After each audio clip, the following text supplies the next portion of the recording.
lot of people, they prefer life to be easy. I'm not like that. I've never been that way. I've always done challenging things in my life. I've been raised having the city life and the country life, and I've seen both parts growing up. And I don't know, I've appreciated both sides. I've seen the good that both sides have to offer.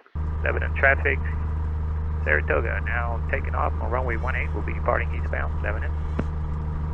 All right, ready? Yeah.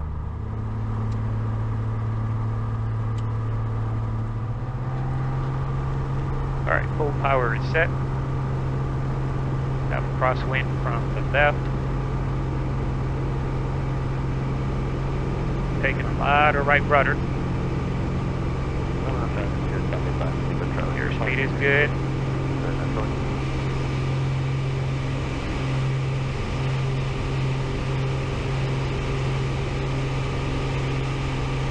Laps.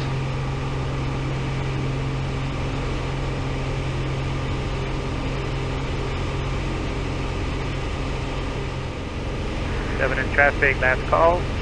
Saratoga turning left for an eastbound departure, Lebanon. Good day, sir. Come back and see us. Thank you guys, will do. 3620 Whiskey, Surplus. Yes, sir. We have a IFR flight plan on file for Sierra Juliet Sierra, and we just departed Lebanon. 3620 Whiskey, squawk 5760. 5760, 3620 Whiskey. 3620 Whiskey, radar connect 20 miles east of Lebanon, clear to Sierra Juliet Sierra, be direct, maintain 7 pounds. Kansas City Center, this is November 3620 Whiskey at 4,600 for 7,000. November 3620 Whiskey, Kansas City Center, roger. And the Fort Leonard Wood altimeter, I still haven't got an update on that one. VC altimeter updated at 29907. 29907, 3620 Whiskey. All right, guys, so check this out. So we just barely beat this cell. We passed right in between them with some rain on our right, rain on the left. Nothing really significant. Hasn't been turbulent or anything like that. There's no lightning or anything. I feel pretty confident going underneath these clouds. But nevertheless, yeah, we just beat it out. The precipitation, the heavy stuff is to our left. And then you can see it concurs with the radar. There it is right there. November 81, Bravo, just to our left and then to our right, and we were sandwiched right in between it. And that's it. That was the last one that we have to beat out, and now the coast is clear for us. November 5, Mike Bravo. So, man, good deal. I was looking at this morning. I know how to anticipate what's going to happen. I've been learning weather since I was younger than him. So weather is something that I know. It's something that I like and I enjoy, and I really like predicting weather. And this morning, when we took off, I saw this system, and I told him, I said, hey, I anticipate that this system is going to break apart, and by the time we get through it, we should be just fine. And it actually turned out to be just that. I'm usually good about maybe 80 to 90% of the times I get it right, but if I do get it wrong, that means we're going to deviate somewhere. And we had to do that on our last flight. We had to deviate a lot. Have we ever deviated that much or no? We deviated quite a lot. I mean, I remember going to Florida. We had to turn back. We couldn't even make it through. We had to turn back. I wasn't going through that crap. But yeah, we had to deviate a lot of times. Switch fuel tank. And sometimes if we didn't deviate, we just stayed at the airport. And we got stuck in Dallas a couple times because of severe thunderstorms and things of that nature. So yeah, we've had circumstances quite a bit. I just don't put myself in a dangerous situation. I don't do that. Anyway, what I want to talk to you guys about, we have our second home here in Kentucky, which for now, I'm just trying to get things ready. You know, I love the country. I always watch country channels. As far as, you know, these homesteaders and stuff, been watching them for years. And I'll be honest with you, I've always wanted to do something like this and move to the country, and I wish I would have done it sooner. A lot of people, they prefer life to be easy. I'm not like that. I've never been that way. I've always done challenging things in my life. I don't look for the easier things in life. You know, that's why I'm a little bit, I guess, unique. because I'm always against the grain. Listen, there's a right way to do things and there's a wrong way to do things. That's just how I live my life by righteousness. That's all it is.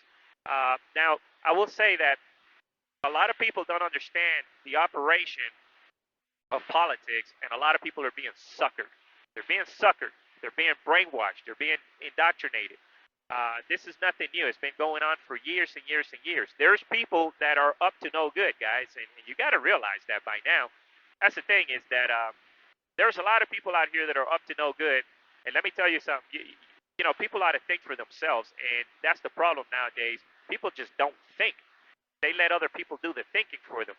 So I do have faith, and I do believe that the people are not going to stand for it. But it's going to take a lot of effort now to get out of this mess that we're in.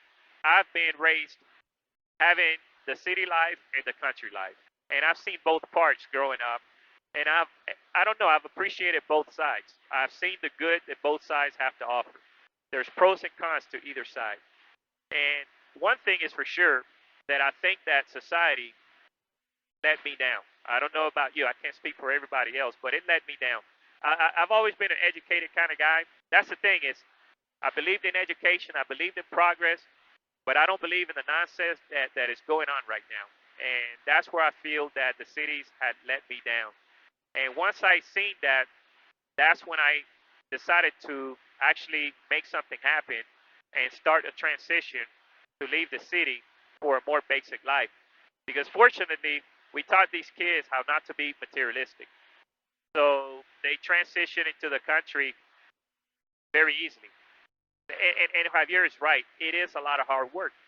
But I didn't do this because I'm lazy. I did this because I like hard work. I grew up surrounded by hard work. Hard work being the foundation of progress and development. Okay? Right now, if you look at society, they don't like hard work. They turn their back on hard work. That's why a lot of people cannot go into the country because the country is not easy. Country life requires hard work, dedication, and hard work. And that's what I want. So I've had the experience of the city life. Matter of fact, I admired and I appreciated the city life. But like I said, now it's time for me to relax, man, and have a more. You know, it's funny that I put hard work with relaxation because the country gives you a lot of relaxation. Would you agree with that? And you know, let me ask you this, son. When you're at home, well, now which home? He's gonna say. When we're in Denver, in the city, being in the house in Denver and being in the house here, which one is more relaxing? The one in Kentucky.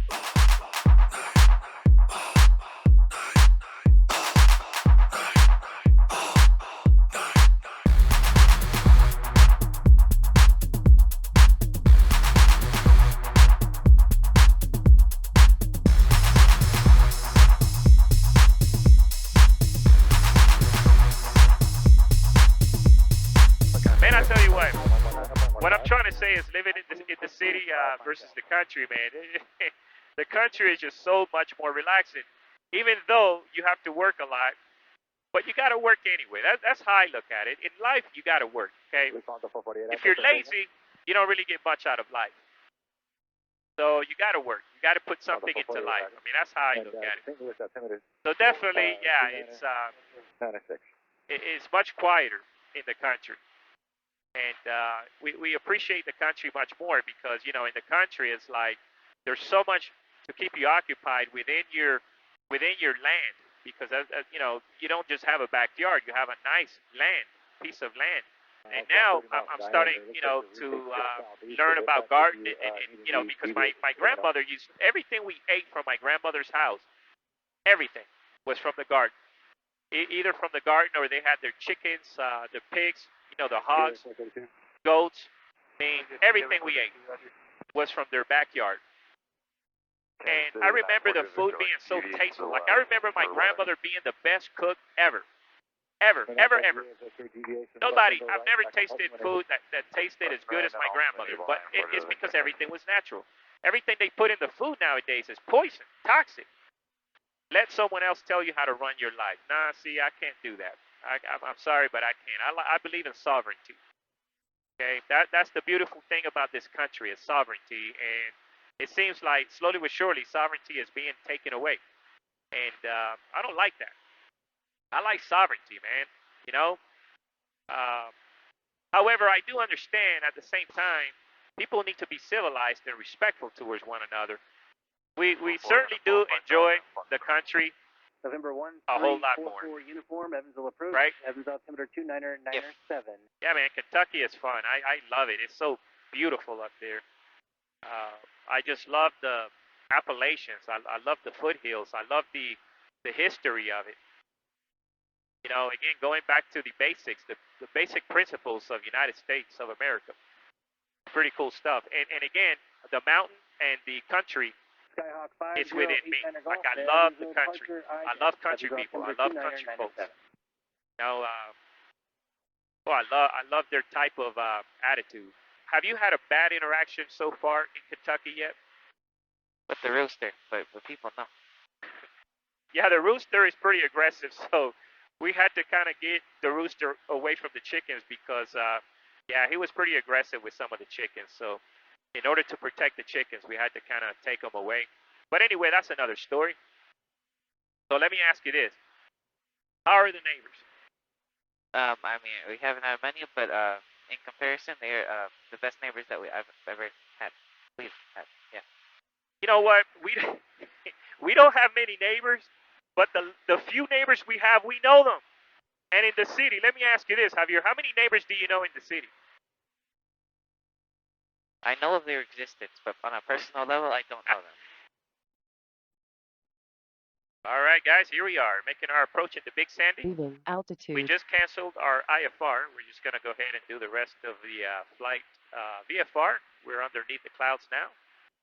And we're going to take the autopilot off, and we're going to fly towards the final. Enjoy the scenery here. All right, we got mixture. Let's go ahead and enrich in the mixture. Big Sandy, you have a Cherokee 6 approaching from the west. 12 miles out, we'll be doing a full stop runway 03, Big Sandy. All right, we're on the left main. Go ahead and switch it to the fullest tank, the right main. Fuel pressure is good. Nice countryside out here. There's the tower over there. Hey, look, there's the hospital. There's Highway 3. This is the one that takes us right to the airport, actually. Big Sandy, you have a Cherokee 6 now, 4 miles to your west. We'll be inbound doing a full stop, runway 03, Big Sandy.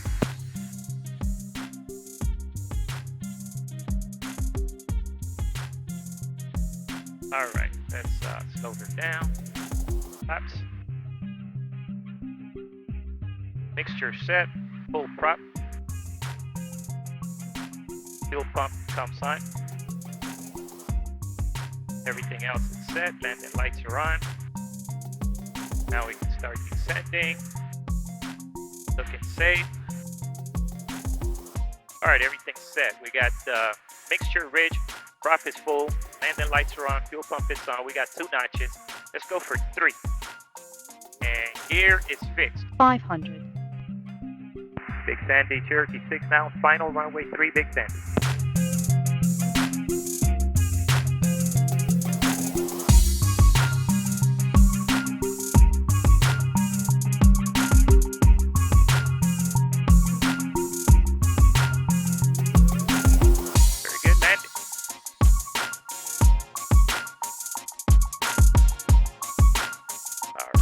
Welcome to Big Sandy, guys. Home away from home. And again, you know, talking about the tranquility, which airport is more peaceful, Centennial or Big Sandy? You ain't gotta deal with like 40 other airplanes trying to take off, so here. Yeah, this is like, you can even camp on this airport. They have camping places set up here, like cabins. I mean, this is pretty cool up here. Don't get me wrong, I do appreciate the city and the progress, but boy, I got to tell you, after living with that kind of stuff all your life, man, change is good. I think should we park first and bring it over, Javier, or what should we do? Should we get fuel now? Fuel now. Fuel now? Yep. Okay. So Javier has spoken. Get fuel. So we're gonna get fuel, then we're gonna park it, and then we go home. How about that?